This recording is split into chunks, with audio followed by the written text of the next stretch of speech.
we're excited to share these results today. This wave 2 was a little bit different from wave 1. Our sample size was smaller by design. We still have perfectly suitable data for comparison purposes to wave 1, and we did that. And I think there's some very encouraging early results that we'll share with you. So I'm going to share my screen. Micheline, I think that you're going to jump in and kind of cover some of the early slides. Hang on. Yes. Great. Thank you, Dan. Well, good afternoon, everyone. It's a pleasure to connect with you all virtually. As Dan mentioned, we've been working on these results for you all for the past few months, but we've also been working with the Jacksonville Blue Zones team for the last couple of years, and we're really excited to share with you the most recent results. And apart from my work with Jacksonville, I've also had the pleasure of working with the Blue Zones team on other communities. So we really admire the great work that you guys are doing on the ground, and we're happy to support you in your data needs and helping to bring these results into action. So with that said, as Dan mentioned, the sample for this year was smaller, so we really prioritized the key communities that we wanted to target, which was North Side, East Side, and West Side, or East Jacks and West Side. And in terms of the instruments, we've continued to use the same instruments. So we leverage our National Wellbeing Index, and this Wellbeing Index looks at 5 different domains that are interrelated, complementary, and really kind of give us a full picture of what well-being looks like for the individual. So this looks at career. So do you like what you do each day, and are you motivated to achieve your goals? It also looks at social, so having supportive relationships and loving your life. Financial, managing your economic life, as well as reducing stress and increasing security. And then community, do you like where you live, feeling safe and having pride in your community? And we know that that's also like a key component of the Jacksonville results. And then finally, we look at physical, so having good health and enough energy to get things done daily. So when many people think of well-being, they often think of physical, but we see it as a very holistic view of what encompasses a well-being for the individual. So those are the main building blocks for the well-being index, and we also include custom questions, and those questions are designed in partnership with the Blue Zones Jacksonville team to determine what is most relevant for the Jacksonville community. So in terms of our methodology, we fielded the survey for approximately 6 to 7 weeks. So that's from September 11 to November 6th. So this is an ideal time to make sure that we can collect as much data as possible, following our best practice. We also like to field in the fall or the spring when we're looking at well-being, because we find that takes into account any mild seasonality that might take into effect, whether it's changes in activities during the winter time or consumption patterns. So this is the optimal time for us to field. In terms of our survey, so as I mentioned, we fielded with our Wellbeing Index. It's a mail survey, so we distributed across the 3 communities, so those 5 zip codes that you see there in East Jacks, North Side, and West Side. We fielded across those communities, and the web survey also included a push to web option. So basically, with the survey that was mailed, we also mailed a cover letter that included a QR code where folks could scan that and complete the survey via web if they wanted. So this just gives us maximum opportunity to make sure that we reach as many people as possible. We included a $1 incentive as well, which we find that helps to nudge folks to participate and without skewing the data or anything like that. So that helps to get people to participate. So given all of that, we were able to mail over 6,000 surveys. So that's 6,250 surveys. And we had 429 return to sender, which is pretty normal. And our final response rate was 10.5%, which is actually good when it comes to surveying mail surveys. So that's a good response rate. Go ahead, Dan. So in terms of our stability of results, so after those over 6,000 mailings that were sent out, after post data cleaning, we had a total of over 6,000 completes across the 3 communities. So that allows us to really be able to dive into each community and deliver some insights that are specific to each of those communities. Our margin of error, so looking at, how much variability there is and how representative it is to the representation of the sample is fairly within normal ranges. So we have like 4.1%. So that means between 1% and 99 percentage points of responses, we have 4.1%. And if we have 50% response rates, then we have 6.8 margin of error. So it's all still fairly within the normal margin of error. Dan, do you want to mention anything about the margin of error here? Yeah, sure. Yeah, thanks, Micheline. So the margin of error gain gets bigger the closer the response percentage itself is the 50%. So if 50% of people agree that they feel proud of their community, well, 95 times out of 100, that's going to be somewhere between 50 minus 6.8 percentage points and 50 plus 6.8 percentage points. But if only 10% of people agree that they have received recognition for helping to improve the city or area, because it's closer to the ends, closer to 1% or 99%, the margin of error gets smaller. Then it's just plus or minus 4.1 percentage points, at least 95 times out of 100. So there's always possibility for outliers, but this is with high reproducibility. These are perfectly manageable margins of error. We don't have the same sample size as we had in wave 1, where we were up around 600-700 cases plus for each of these areas, but still perfectly normal distribution curves. The only other thing, as a friendly reminder, is we will show you the well-being index score and the 5 element scores. Those are kind of those 6 30,000-foot numbers. Those are not proportions. Those are means. They're index scores. And so the margin of error is a lot tighter around them. Resist the temptation to think of them as percentages. Those are more stable numbers that we'll come back to. Great. Thank you, Dan. All right. Okay. So thanks, Micheline.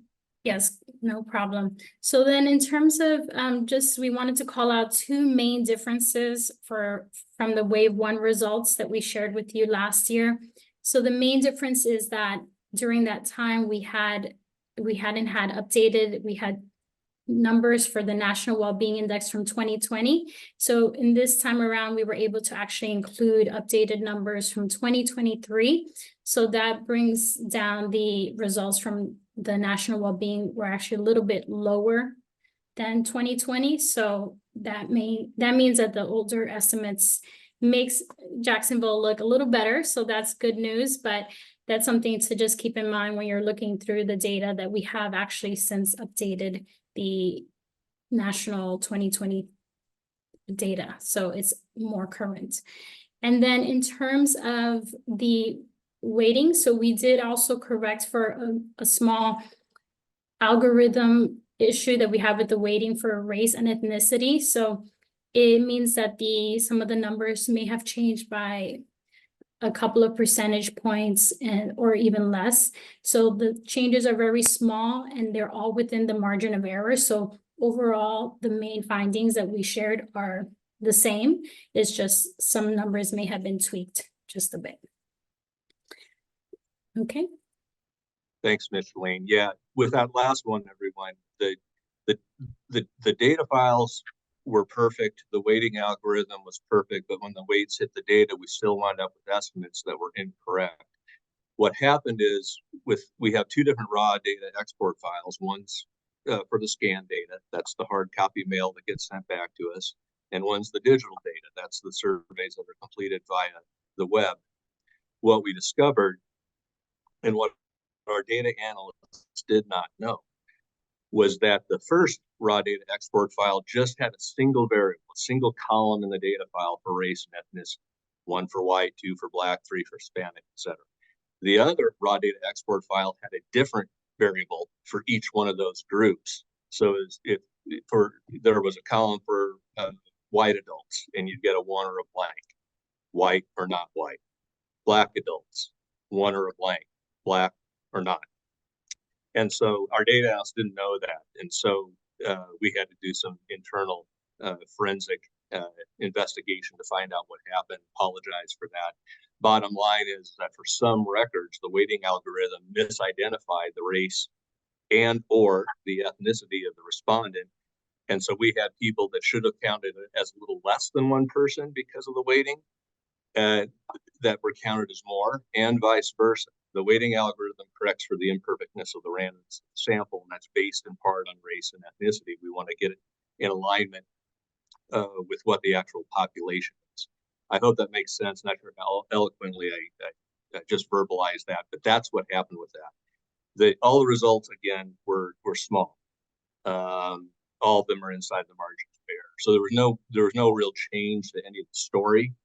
But the numbers are a little bit different for those of you that have the Wave 1 PowerPoint pulled out. Yeah, and with that first one, well-being is down. We had not administered the full National Well-Being Index since August of 2020. That one kind of snuck in between. That was still pre-vaccine COVID, but it snuck in between that first really bad spring and that first really bad winter. And the well-being index results for 2020 look pretty close to 2019. There wasn't a big difference. But we have discovered now, we've now done 2 national well-being index administrations in 2023. They both came in quite close to one another. That well-being has really worsened nationally. This is something we've been writing up and putting out a lot of content on the Gallup News. Depression's at an all-time high. Eating habits have really worsened. Feeling active and productive has really worsened. Different aspects of social well-being has worsened. And so we now have a clear look at the national results that are now contemporaneously aligned with Jacksonville's own data. And that's good news. That gives us higher quality external estimates. So that's what's going on with each of those. I'm going to pause right here. I do have slides kind of slipped in throughout the PowerPoint. Of course, we'll have time for Q&A at the end. But does anybody have any questions about anything you've seen so far?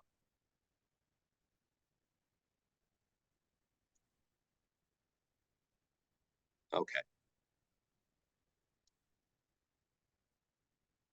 Well, here's just the one slider of kind of sort of my top line observations.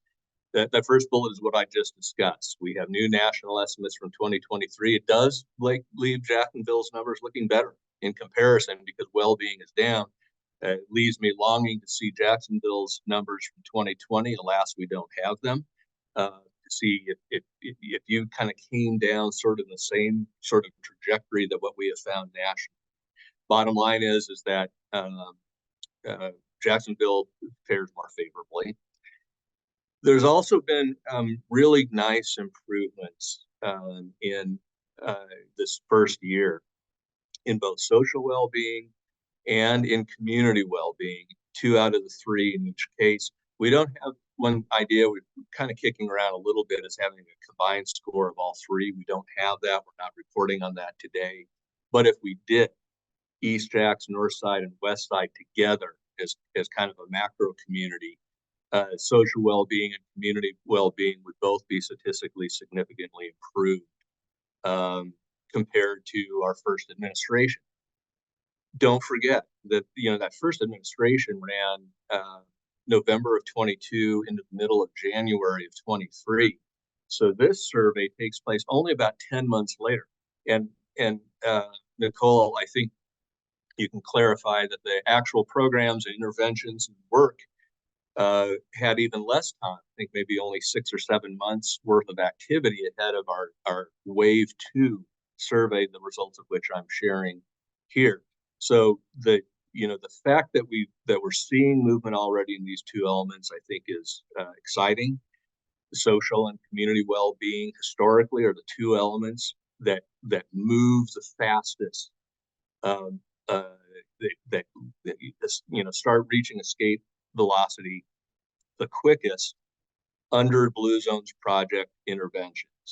The others come more slowly. Physical comes more slowly. Career comes more slowly. Financial, which is historically more outside of the wheelhouse of the Blue Zones Project, does get dragged along due to its relationship with the other 4 elements. But there's a lot of face validity in what we're seeing here, that we've got some fun improvement in those 2 elements. Social well-being, and now in Northside exceeds the national level. There are some important improvements in career well-being in East Jacks. I'll come back to that. Physical health is much more of a mixed bag. We'll have much better clarity deeper in 2024 when we do wave 3, because with wave 3, we'll be back up to those much larger sample sizes, less of a snapshot like we're getting here with wave 2. But obesity in our current estimate is up in East Jacks. It remains very high, above 50% in Northside. Reports of depression are up in East Jacks. Awareness of the Blue Zones Project is up by statistically significant margins in 2 out of our 3 areas. And as a reflection of improved social and community well-being, desire to live and age in the community where you currently live. It's one of our custom questions. Is improved in 2 out of the 3. And we also have improvement in neighborhoods. Hitting 6 or more neighbors to whom you routinely greet is up in East Jackson Northside. Those are just some of the highlights. Well, here are the 30,000-foot numbers. Again, these are indexes. They're not percentages. You'll see in that first column on the left, there's the U.S. For those of you that have that PowerPoint from last year, all of those are down compared to August of 2020. And you can see that Jacksonville compares more favorably, as noted.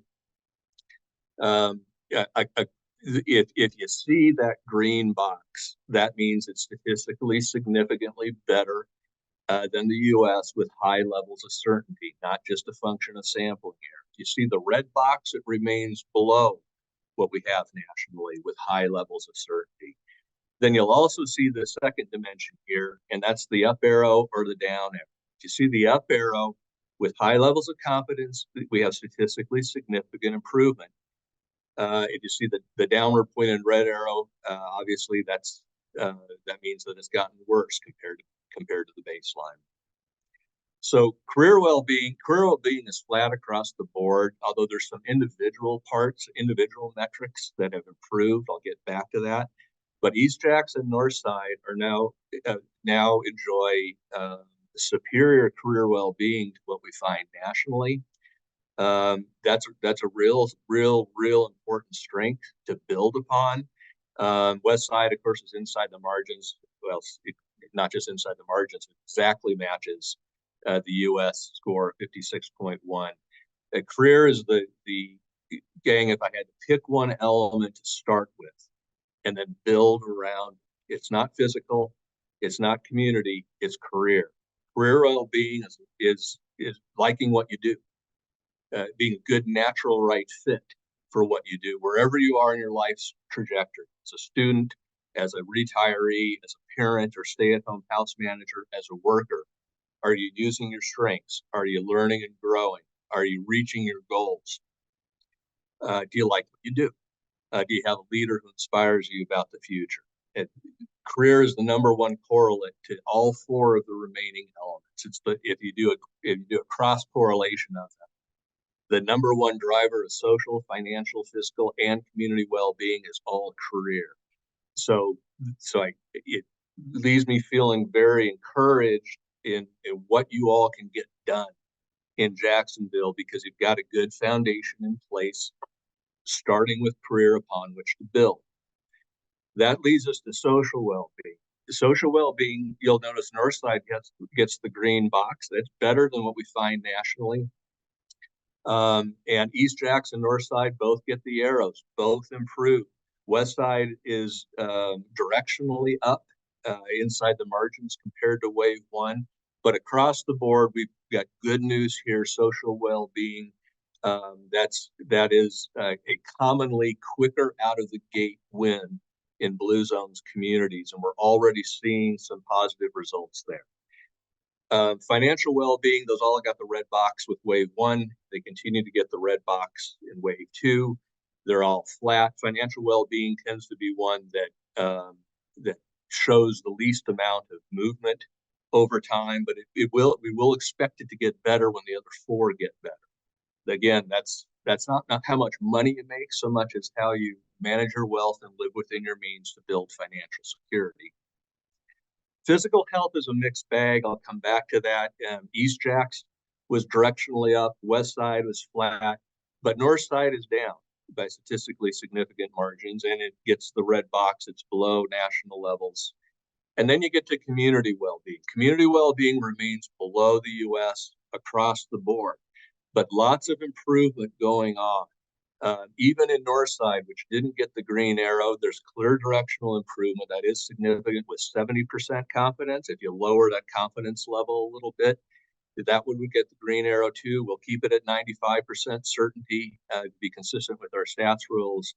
But a lot of exciting movement going on with community too. That one, like social, is usually one of those kind of early movers inside of Blue Zones areas. And I love how we're seeing both of that going on in Jacksonville. Okay. This one's an eye chart. I'll pause for questions after I get through this chart. Just hang with me. I know there's a lot here. Some of you will remember this from last time. Right up at the very top is thriving in life evaluation. That's not one of the 5 elements. That does come from the very first 2 questions that are administered on the survey. That's the Cantrell ladder of life questions, where we're having our respondents imagine a ladder. Top rung is your best possible life. The bottom rung is your worst possible life. Where are you on that ladder today? Where do you think you'll be 5 years from now? So it's current life satisfaction and anticipated life satisfaction 5 years hence. Gallup, as a reminder, has developed empirically derived cutoffs for that as it relates to outcomes. If you're a 7 or higher to current ladder and an 8 or higher to future ladder, we categorize you as thriving. Again, that's kind of just a high-end well-being measure. It doesn't map to any of the 5 elements, but it is a good surrogate for how people think about and evaluate their lives. And there's some encouraging movement. For one thing, you'll see that thriving percentage is quite a bit lower than it was from our 2020 estimate. It's bounced up into the low 50s. We actually just put out an update article a week or 2 ago on Gallup News, hovering in the low 50s. That the article, the headline of the article talks about the new normal of lower thriving rates in the U.S. because historically, about 55, 56% of American adults are thriving. That has come down. It came down a lot in COVID, then bounced around, recovered a little bit. But in 2022 and 2023, it's low. And you fast forward to Jacksonville's numbers, and they're all kind of there. West Side, you love to see that improvement. It gets the up arrow. We're all kind of in the mid to upper 40s. All now are inside the margins with national levels. Okay, so that's kind of that overall, how am I doing in my life question. Those next 4 in the cream are all career, and these are all evidence-based improvement metrics. This is not the sum total of all of the items that go to career, social, and community, but they are kind of some of the scoreboard items that Blue Zones Project communities around the country use to sort of most keenly track their progress. With Leader in Life Creates Enthusiasm in the Future, such an important one. That's come down nationally. It's now at just 28% agreement. This is all agreement 4 or 5 and a 5-point agreement scale. Only 28% of American adults are agreeing that there's a leader in their life who creates enthusiasm for the future. But we're at 46% in East Jacks. That's significantly improved. North side is flat, but remains high at 50%. West side is down, but inside the margins, and still ahead of the U.S. And so I love seeing this. Again, the leadership is so important. It's such an important vanguard to successful well-being intervention programs. And the leadership can come from anywhere. It can be political leadership, it can be community leadership, it can be clergy, it can be leaders of organizations, it can be leaders of your own family. But one thing I very strongly believe is you can have the best, most thought out well-being programs, offerings, and interventions in the world, and if you don't have leaders that are supporting that people are going to follow, you're going to have a hard time getting the thing off the ground. So I think the wheels are well greased for improvement in Jacksonville. I like all the green boxes there. Setting and reaching goals in the last 12 months, across the board, statistically unchanged, across the board in line with national estimates. Same thing with using your strengths. That's another really important one, or using your natural strengths to do what you do best every single day. Unchanged, all inside of the margins with the U.S. West side just missed getting the box there for that one. And then learning, if it was at 90% confidence, it would get the box. And then learning and doing something interesting. Another real important bell cow metric. You know, we kind of have some real important bell cows, the kind of things that are real common features of high well-being places. Learning and living in an area where there's intellectual curiosity. You have opportunities to do interesting things. You have opportunities to learn interesting things. Is so important. It's one reason why cities with college towns or cities with a heavy academic presence tend to have high well-being, is because they score really, really high in this metric. East Jacks is up and also gets the green box. West side, again, statistically inside the margins, close to being outside the margins, 95% confidence. And now at 30, it's slid down enough that it gets the red box. So we have a little bit of a range in opportunities to learn and do things that are interesting. Then we move on to two of our social well-being metrics. I have friends and family that give me positive energy every day, and there's someone in my life who encourages me to be healthy. That's the buddy system, having a good accountability partner. With East Jacks, they're both directionally up. Those would both be significantly improved with at least 80% confidence, not quite hitting 95%, so they don't get the green box, but you can see the improvement. North side gets the green boxes, and they get a nice arrow there, and then West side is unchanged. And then you get down to community well-being. Community well-being, another place where we see some areas that are just kind of doggedly low. Proud of my community, hovering in the mid-30s in both North side and West side, but you'll see a green arrow there with West side and some directional improvement in the other two areas. Feeling like the city or area where I live is the perfect place for me, is statistically significantly improved across the board. It still remains low compared to national estimates, but again, that is a blue zones effect that commonly can kind of gain some traction, gain some improvement out of the gate, and you love to see that positive movement. Feeling safe and secure. This one's a real tough one to look at. Now we're not showing agreement, we're showing the percent who disagree that they feel safe or secure in the community or area where you live. 15% of American adults disagree with that statement. Lower is better.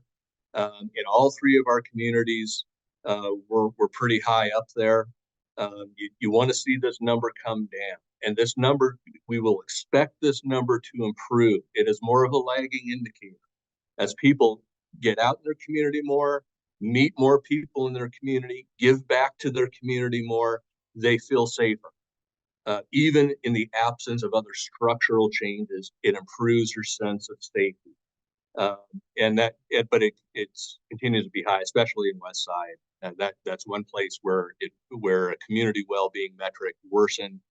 Our new estimate at 52% is statistically significantly higher than the 41% from last time. And then there's impactful volunteerism.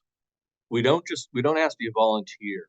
We do ask, have you received recognition in the last 12 months for helping to improve the city or area where you live? And I love the mid-teens for both East Jackson and North Side. They both just kind of narrowly missed getting the green box. If the sample sizes were bigger, if those numbers were a little bit higher, they would. But 15% is better than the national number of 11%. Only in West Side do we find, that impactful volunteerism is about half the rate. So you have, you kind of have a clear area which lags behind the other two.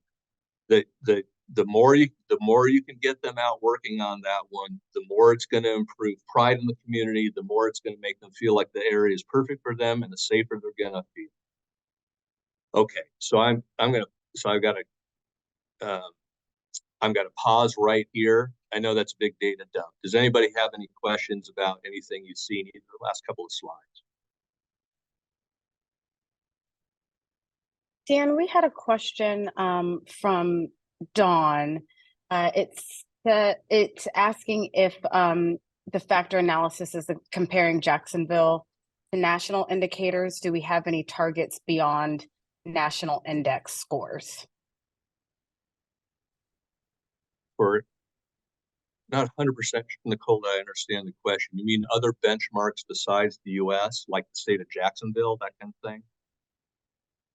Is that the question? It has been answered. My apologies. Okay. All right. Perfect. Anything else? Not that I see. Okay. Yeah. Thanks for monitoring the chat, Nicole. I don't have it turned on. All right. Okay. Got a few more of these. Now we get into the physical health. Some improvement, some decline, a lot of no change. Again, I think we'll have better clarity around these estimates once we go back in with wave 3 deeper in 2024. Let's start with obesity. Obesity is up nationally. Gallup does not try and adjust for the self-report nature of our BMI estimates. We ask for height, we ask for weight. We don't get waist circumference. We do not do in-home randomized clinical testing. We're not the CDC. As such, CDC tends to run a little higher. They're right now via the BRFSS survey. CDC has us about 41.9% obese. Again, usually runs a little higher than ours. We stick consistent to our own methodology. We just take the height and weight.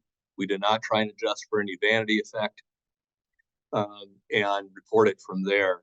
That being said, that 38.4 now is near the highest that we have measured since 2008. Of course, if you look at national statistics, just decade over decade over decade, starting back in 1980, American obesity has really become a serious problem and continues to worsen. And we've seen, in East Jacks, our new estimate is up about 46%.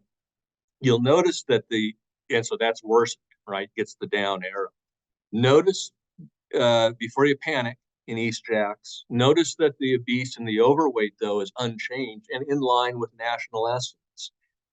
I went and looked at the individual BMI values for each respondent in East Jacks, and we had a whole bunch of them that just missed being in the overweight. The overweight's in that 25 to 30 range for BMI, and then you get above 30, you're in the obese range. We had a lot of them that just slipped above 30. And so so I think that obesity number will be poised to come back down in wave 3, particularly given the fact that the above normal weight, this is BMI of 25 plus, is unchanged. The rest of them are flat. You know, West Side is kind of faring the best out of our three areas. North Side, you know, just awful high. We talked about that last time, that 51.1%, slightly different than what we reported originally as a function of our updating those estimates. Now at 52.4, so it's flat. It's really high. When you're at half that are obese, that's a problem to work on. It's a good thing that help is on the way. Blue Zones Project has a very good track record of reducing obesity. Smoking's another one that Blue Zones has a very good track record of improving. Smoking's a big problem in East Jax. It's a big problem in North Side, and not so bad in West Side. West Side at 12.9% is in line with national statistics, but the other two are just awful. And that when you have that many smokers and all the disease states associated with smoking, not to mention a reduction in energy, that throws sand in the gears of improvement. So we will look to see those estimates come down, you know, in the years to come. Exercise rates look okay. West Side's was lower, 40%. Again, I went back and looked at the individual data. We had a lot of people. The question is, how many days in the last week have you exercised 30 minutes or more? And then the empirically derived cutoff is 3. Well-being outcomes get better from 0 to 1, 1 to 2, 2 to 3. But once you get past 3 days, they don't really improve differentially anymore. And that's why we all just report 3+. It's percentage of people that are getting 3 or more days. With West Side, you had there were quite a few respondents that clocked in at 2, but not at 3. And last time it was just the other way around. So that one is down officially, but don't panic. I think that could easily flip back over the other way, especially if you can just squeeze out one more day of getting in 30 minutes of exercise, then you can pop right back up to where you were. Produce consumption is delightfully high in East Jackson, North Side. That's one that's really come down since COVID. When we go back to August of 2020 and look at our new estimates from 2023, it's something we've written about. Produce consumption and eating healthy generally are both really worse. Exercise is flat. Exercise hung in there okay. People were still getting to the gym or getting into the home fitness center, but the eating habits have worsened. So that East Jax has popped up to 60%, which I love. North Side is directionally up. They're both statistically significantly better than what we find nationally. West Side is directional. Hypertension, high cholesterol, those are always going to be a reflection of BMI. So especially in East Jackson and North Side, where you have that high percentage of obesity, you're just going to get more people that are going to be suffering from these kind of downstream disease states. But then, you know, you can shuffle to the right, look at West Side's numbers. They're flat, they're inside of the margins with what we find nationally, and that's going to be a reflection of those lower obesity rates. Active and productive every day, that's another one that's way down, gang, since 2020. That typically has been 50% plus agree that they feel active and productive every day in the last week. Now it's just 42% nationally, but East Jax is up. That's great news. Unfortunately, North Side is down. So that's kind of the flip side. That's some of the mixed bag I was talking about. And do you feel good about your physical appearance? That's pretty good numbers, especially in North Side. They're carrying around a lot of obesity, but they still feel pretty good about how they look. And that's okay. Sorry, All right. we have a question that came in through the Q&A. Mm-hmm. See, it's from Mari. It says, I think that the security question is a lagging indicator in Blue Zones communities. Why is that? I'm sorry, Micheline, which one is a lagging indicator? So the security question that you said is a lagging indicator in Blue Zones communities. Right. The reason it's a lagging indicator is because you have to get those other things in community well-being and social well-being too, well, and physical. I mean, they're all kind of interrelated.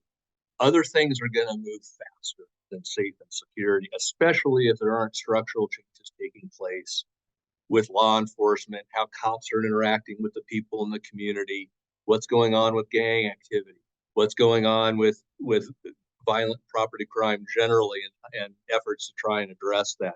Keeping all of that stuff, holding it stable, just controlling for it.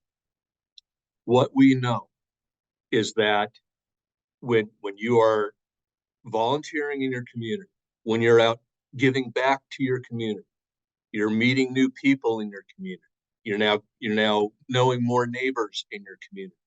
Those things go faster. They're more leading indicators. Blue zones tends to get movement around those things quicker. As those things happen, safety and security, perceptions of safety and security improve. It gets dragged along with them, but it gets dragged along behind. I hope that makes sense. So that's why I called it a lagging indicator. It is uncommon to see perceptions of safety and security in blue zones communities improve quickly. It is common to see it improve eventually. That's the key difference between kind of those leading indicators and those lagging indicators. Make sense? Okay. Clear as mud. Here, we'll just kind of stick with the details, just a couple more of these slides, everybody. But I want you to have a thorough sense of what's going on here. We do ask two different forms of disease burden. One is the lifetime retrospective. Have you ever been told by a doctor or nurse that you have high blood pressure? The other is the current state. Do you currently have, or are you currently being treated for high blood pressure? That's the one that you already saw down there in the bottom half of this slide. With high blood pressure, large percentages of people have been diagnosed with high blood pressure, especially in Northside. Again, with BC levels that high, you're at 6 out of 10 people walking around have been told that they've had high blood pressure at some point in their lifetime. Not necessarily right now. Right now it's 53%, but 61% are at some point in their lifetime. That's high. And across the board, those are all higher than national estimates. We also saw that cholesterol, the lifetime reports are up just outside the margin. So this gets the down arrow, and it's higher than what we find nationally. Diabetes rates, across age groups, up until you're 65 plus. If you are obese, you are 4 times more likely to be diagnosed with diabetes. And so we've got a lot of diabetes going on in the area, especially in Northside. Obviously, that's a really, really important disease state that people have to contend with. Depression is nationally at an all-time high. And we saw depression go up in East Jax. That's a bullet point from the very first slide that I mentioned. So it's worsened. It's much higher now than the national level. Again, we only had a couple of hundred respondents, so there is a pretty good margin of error around this. We'll have a better sense for a lot of these, I think, once we do wave 3, back to a much larger sample sizes. So that's lifetime diagnosis of depression. Then we have the current state. Do you currently have, or you're currently being treated for depression? That one's also at an all-time high nationally, pushing 19%. A lot of that's coming out of COVID, or a lot has been talked about with young people in particular. But it's up for every single age group. Inside of our estimates, East Jax is higher now, is what people are reporting. So that's consistent with the higher lifetime rate as well. Those both get the down arrows. But Northside right now, our estimate's only at 10%, and that actually gets the green box. The rest of them are all kind of right in line with what we find nationally. Have you had cancer at some point in your lifetime? Do you currently have, or are you currently being treated for cancer? Low single digits. Have you had a heart attack in your lifetime? Low to mid single digits. And then there's health insurance. Our health insurance estimates actually came in a little better with these samples than we did with wave 1 for both East Jackson and West Side. Again, we'll see what it looks like for wave 3.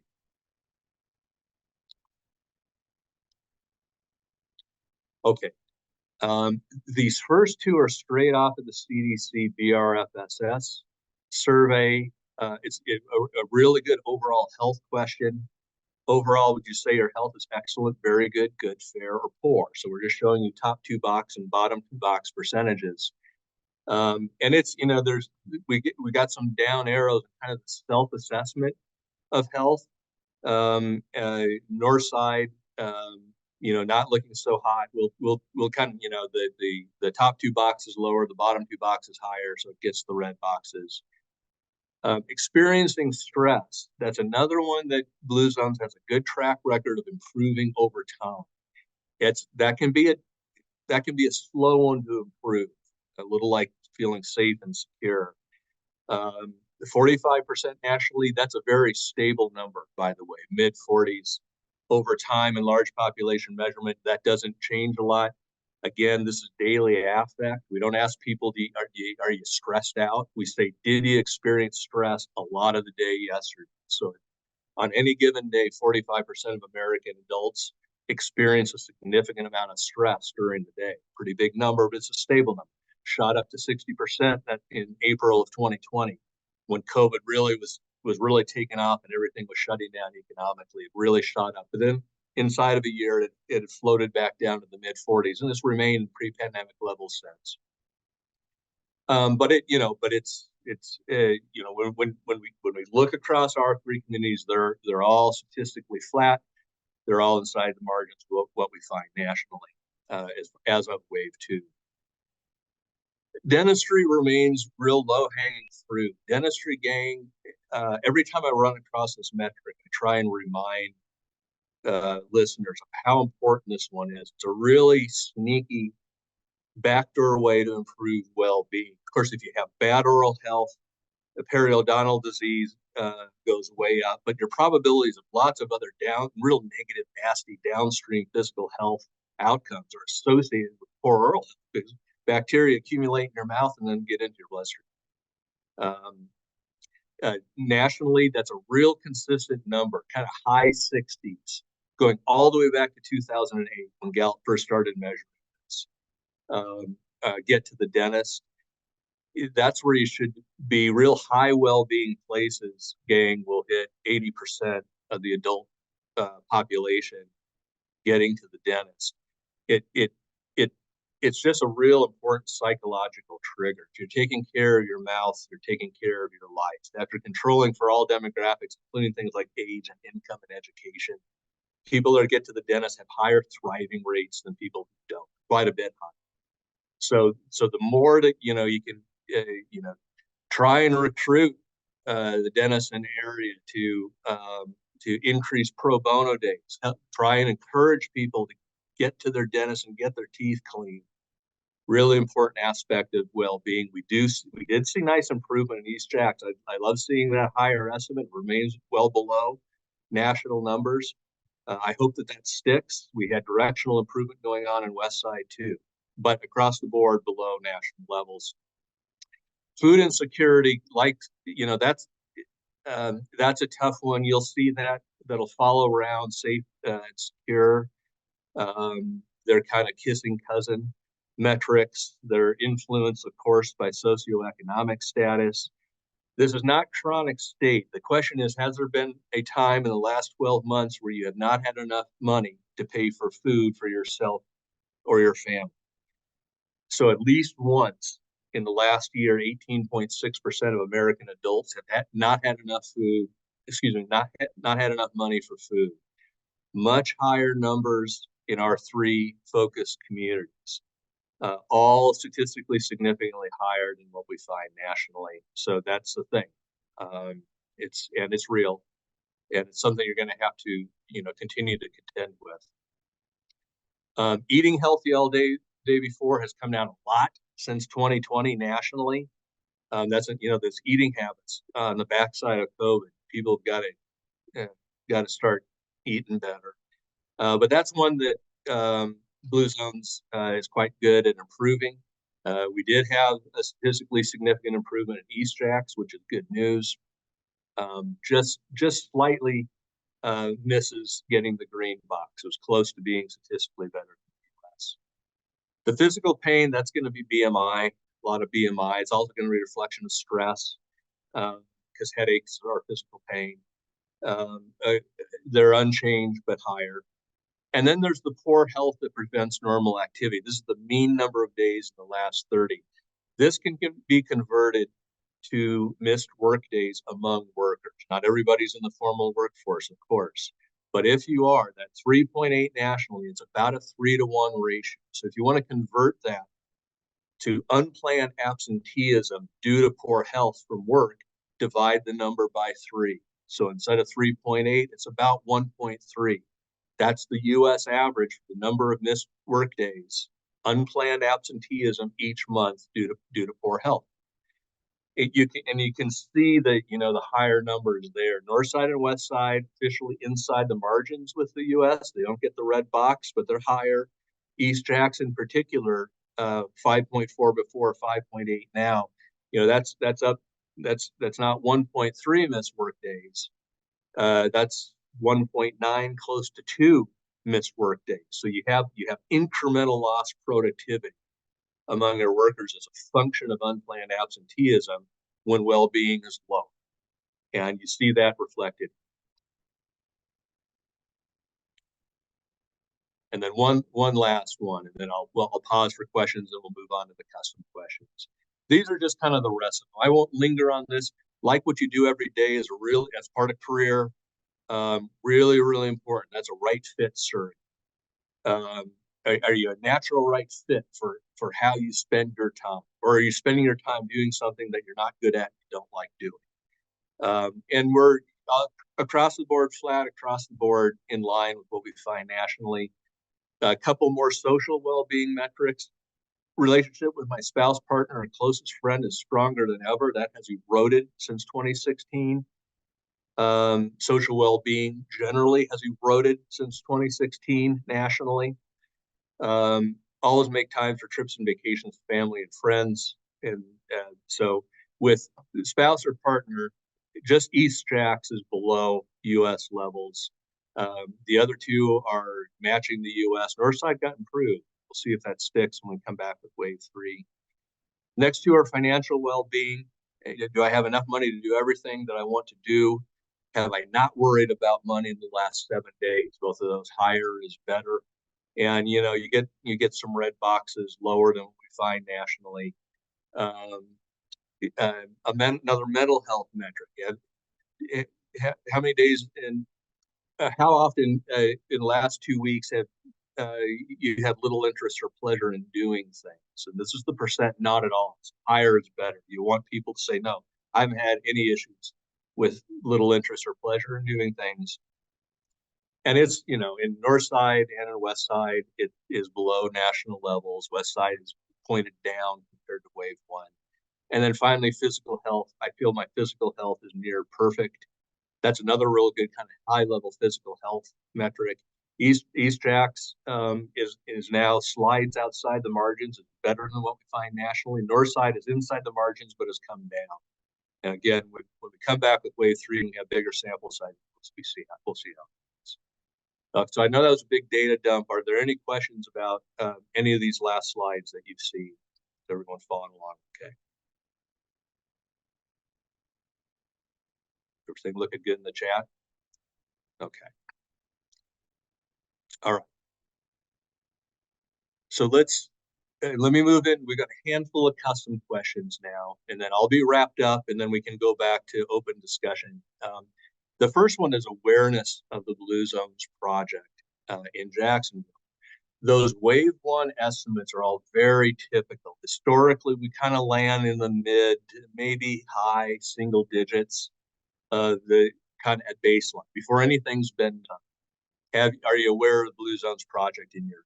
And usually, just general awareness of Blue Zones project is going to kind of infiltrate how people respond to that. One thing that we have found, and I think it's fascinating, in first administration, blue zones community. Had a few. Since August of 2023, we're getting much higher numbers. And I think pretty firmly that the Netflix special, Dan Buettner's Netflix special, has a lot to do with that, because people that didn't know about blue zones before know about blue zones now. And you see north side was flat, but East Jackson and West side are both up by statistically significant margins. East Jackson in particular, really nice pop. If you take all three of them together as kind of a super community compared to wave one, they would be improved.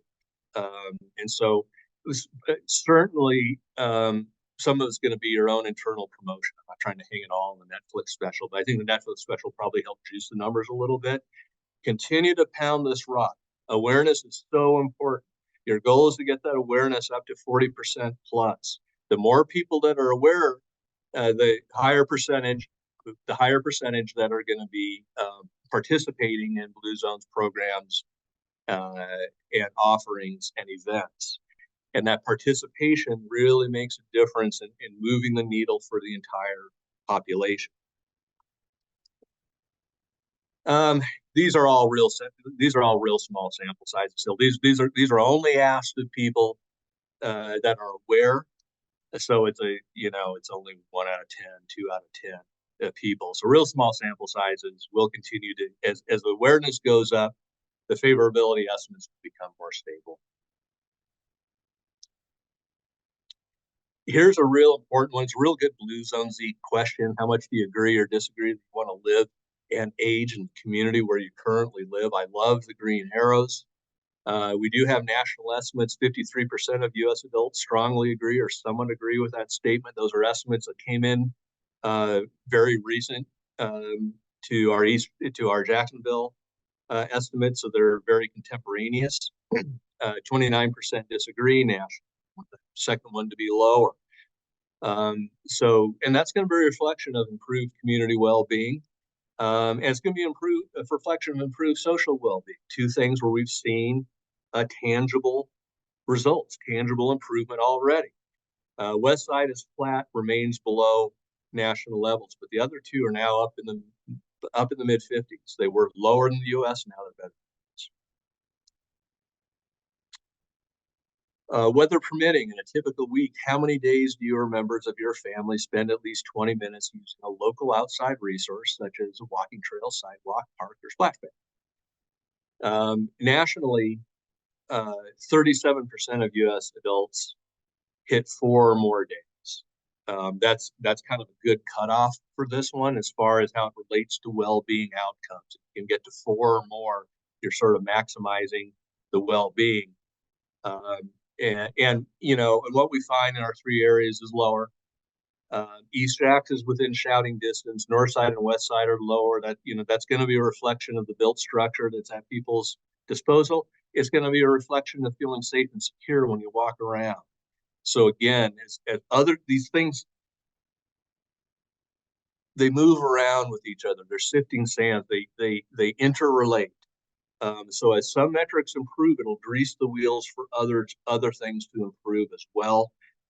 This one does have something is something of a lagging indicator too, but just through direct interventions, I think we can start to see some improvement here. Not so far. You give it a little time. We'll see what we come back with wave 3. All right. Volunteerism. Within the past 6 months, how many hours have you spent volunteering in the community or area where you live? Again, 6 is the magic number. That's all you need to maximize well-being outcomes. That's an empirically derived number. Nationally, 2 out of 3 adults say none. Little bit higher in our communities, but that 6 plus is the one that you're really kind of focusing on. And those are low. That's really the only one that I'm stats testing. But the 19, the 16, and the 14 are all statistically significantly lower than the 25% that we find nationally. Again, this one's more of a leading indicator. Volunteerism tends to get ramped up early on as Blue Zone starts gaining traction. we'll look to see those numbers improve, but you want to get above the 6-hour mark. It's only 1 hour a month, just 1 hour a month, sustained over a 6-month period. That'll maximize well-being outcomes. Thinking about the safety of the area where you live, how much would an improvement in your area's safety increase your likelihood of walking or biking for non-recreational reasons? Those numbers are awful high. When you're close to half or above half, that's say a great deal, then clearly safety is an issue. And it's gonna, it's gonna be a barrier. Give it time. And, we look to see that not at all kind of slowly improve. We want to see safety becoming less of an issue over time. And you've got, across the board improvements there. We'll see how that kind of continues to modulate as we move forward. And then neighborliness in your neighborhood. How many people do you routinely say hello? We wrote this up last summer and actually got a lot of coverage in the national media. The magic number is 6. Same thing as volunteers. That's a coincidence. 6 or more is what you want to get to. If you're at 0 people, your well-being across the board, across all elements, is at the lowest level. When you get to 1 to 2, it's a little better. When you get to 3 to 5, it's better still. By the time you get to 6, if you add more people to it, doesn't really make much of a difference. Everything kind of levels out. But if you can get to that number, then you're maximizing your probability of success when it comes to well-being. And I love the numbers that we see here in East Jackson, North Side, West Side's, in line with what we find nationally, unchanged.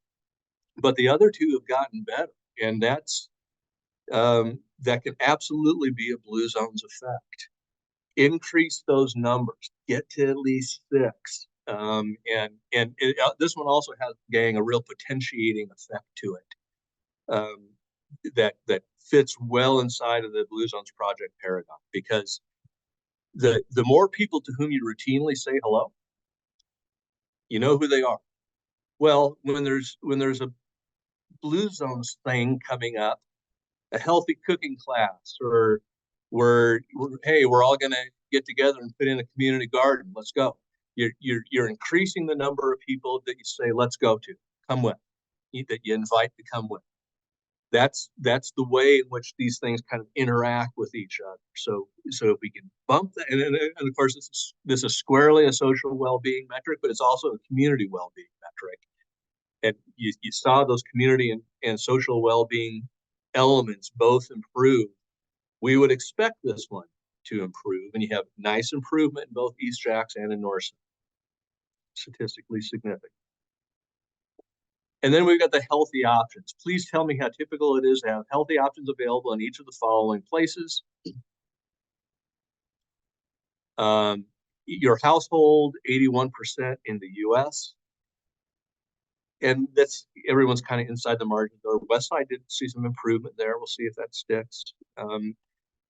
In your workplace, East Jack's 43% down to 31, North Side 53 down to 38. West Side 34 to 41 is directionally up, but those first 2 are worse now than they were out of the gate.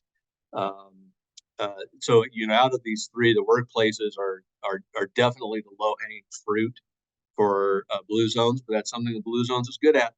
They get the organizations involved and start helping them transform the kind of food they offer their employees. Such an important thing. If you can get in through the workplaces, you really have a strong lever that you can pull.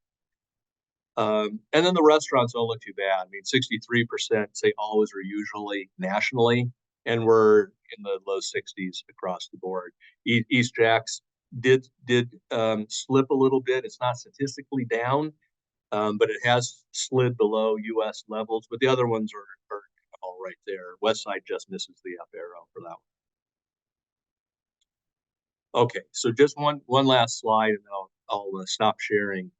We're happy to answer questions. So here's my final thoughts. Really encouraging improvement in social and community well-being. Those are the 2 elements that tend to move quickest out of the gate. So it is intuitive. There's good face validity taking place here, and it means the Blue Zones project is having a positive effect already. That eventually is going to improve volunteerism, and volunteerism is going to improve other things, including sense of safety. I love the improvements in neighborliness in East Jackson North Side. That's going to be a direct function of improved social and community well-being. I like the improvements in awareness. You got to keep pounding that rock. Keep pounding that rock to get the word out. Celebrate yourselves. Talk about yourselves. Advertise, etc.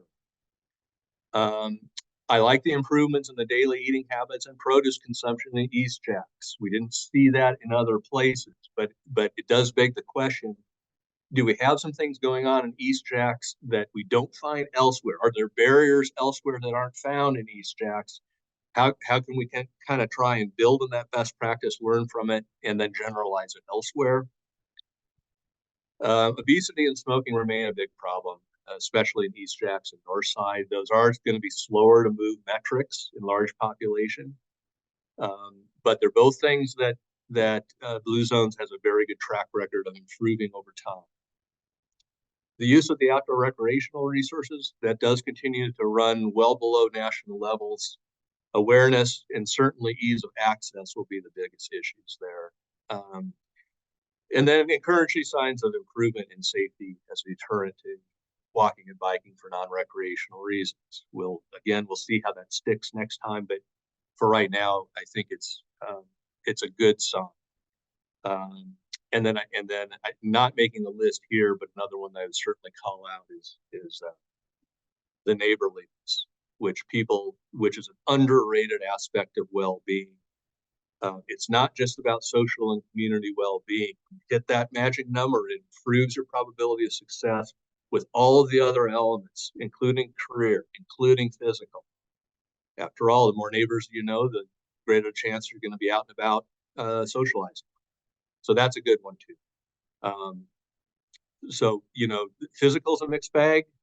We'll see how it comes out next time when we have more stable estimates. But overall, I felt very excited for you all, very encouraged by these early numbers. And now I'm itching with anticipation to get wave 3 estimates next fall and see what they look like. But good job so far. I'll pause right there. Any questions, comments, or discussion, we'll open it up. Thanks, Dan. We do have one in the chat from Dr. Harmon asking if you could expand on the effect of the COVID pandemic on these results. Yeah, well,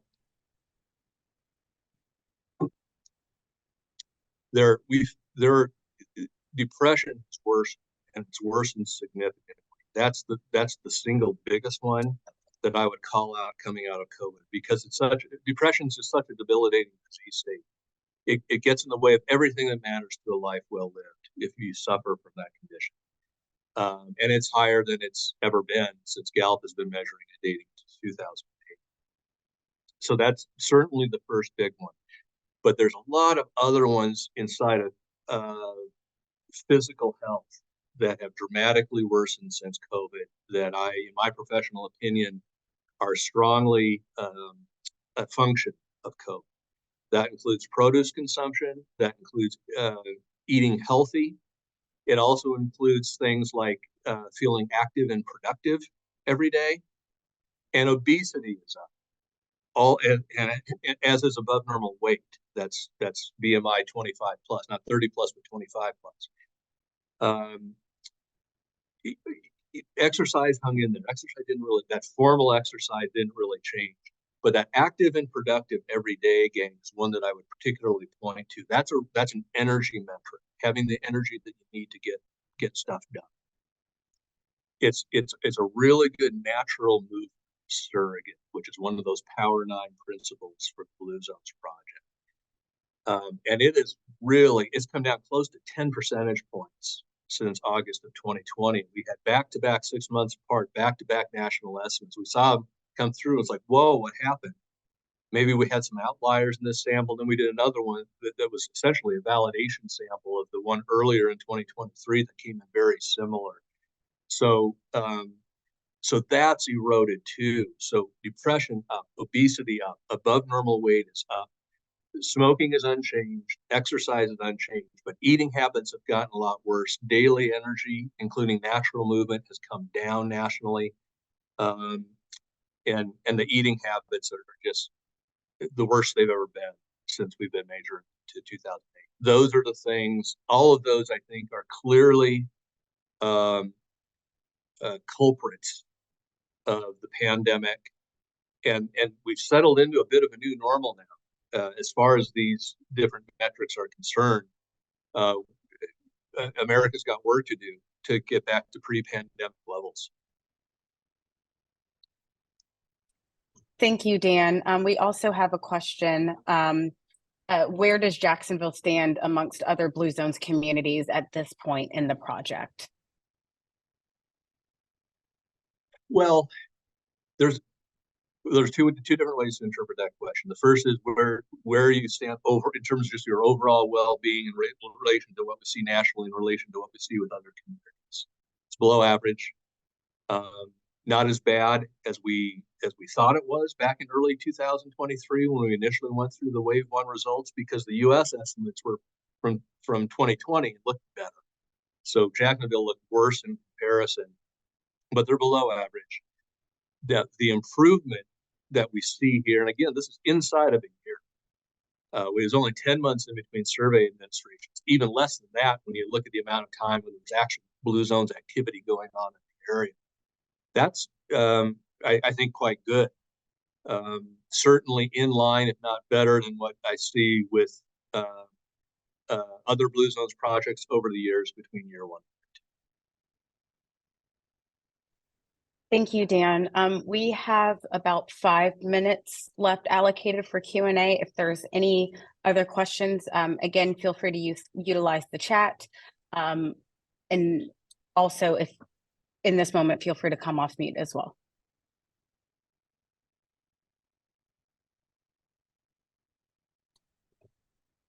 Awesome. Well, thank you. We did just want to take a quick moment to thank our partners at Gallup, as well as the Blue Zones national team, as well as all of you. And I'm sure that there are some questions about how all of this information translates to the local projects. So just very quickly, I'm going to turn it over to my colleague, Kristen Murray, to click around through our website so you can see some of the things that we're up to, ways that you can get involved, and how we're going to bring some of this down locally. Can everyone see my screen? Perfect. All right. So if you go on our website to bluezonesprojectjacksonville.com and you just click on this About tab right here, you'll be able to scroll down and see our work through people, places, policy, and schools. So I just want to be sure to highlight from our people perspective, we're working with different faith-based institutions and hosting purpose workshops, as well as civic and social organizations. So if you're interested in having your organization come online as a participating organization, we welcome that. Or if you want us to host a civic and social or host a purpose workshop at your faith-based organization, we're also open to do that. Additionally, you heard Dan talk a little bit about the places that we're making some of this community transformation happen with community. And so we want to be sure to highlight those. So as you have catering coming up, please consider working with some of our local restaurants that are really in this work. One Foxy Lady and Crave Vegan are both Blue Zones approved restaurants. We also have our first grocery and convenience store, the Farmery Bakery and Bodega. So we welcome the opportunity for you all to visit that space as well. And with regards to work sites, you all might have seen that we have our Blue Zones Project Jacksonville office opening, but it's also our office approval for to be the first work site in Jacksonville. So we're very excited about that as we do this work in partnership. Also want to just direct your attention to our policy page. The smoke-free parks legislation is huge that has passed. And we're also looking forward to the other pieces of legislation that we'll be working with local community leaders on, as well as with our residents. Our schools work is well underway. And so if you're interested, or you know a principal or school leader who might be interested in becoming a Blue Zones approved school with Blue Zones Project Jacksonville, please have them reach out. They can schedule meetings directly from here. And I'd be remiss if I didn't mention all of our upcoming events. So we have biking events happening. We have yoga moais where we're doing 50 weeks of free yoga to our community. We have a purpose workshop that's actually happening today. You all registered for Gallup, so thanks for that. But we also have our office opening on the 19th. So we welcome you all to come out and celebrate this really great event with us in this really great moment. We're also doing Trash Olympics in partnership with a few of our other organizations. So there's a lot happening with Blue Zones Project Jacksonville, and we welcome you to be involved. Last but not least, it's really important for you all to know who we are. So please feel free to reach out to any of our team members. You'll see all of our names and faces in this space, but just click on get in touch and you're able to send us an email. I just wanted to say thank you so much for being here today, and I'll turn it back over to our Executive Director, Nicole Hain. Thank you so much, Kristen. And we are excited to continue to do this work alongside of all of you and with you. Please note that we use our Eventbrite for RSVP. So this video recording through our YouTube channel will be available to you to utilize, as well as a PDF version of the deck. I know there were a couple of questions about the raw data, and you will get this deck and have this presentation to utilize, but please remember that this is Gallup's work, so that it is copyrighted, and to please give credit where credit is due. If there are any following questions, I know there was a lot to noodle on, so after you rest and digest, please feel free to connect with us if there's any further questions. Hannah Reese, our project manager, will go ahead and put her email in the chat. That will be your point of contact if there are any lingering data questions that we can get directly up to Gallup and follow up with you as well. So please join us. Don't forget to sign our pledge and get involved. And we are so excited to help create a healthier and happier Jacksonville alongside each and every single one of you. Thank you so much. I'll give you 5 minutes back in your day. And we look forward to seeing you. Have a good one.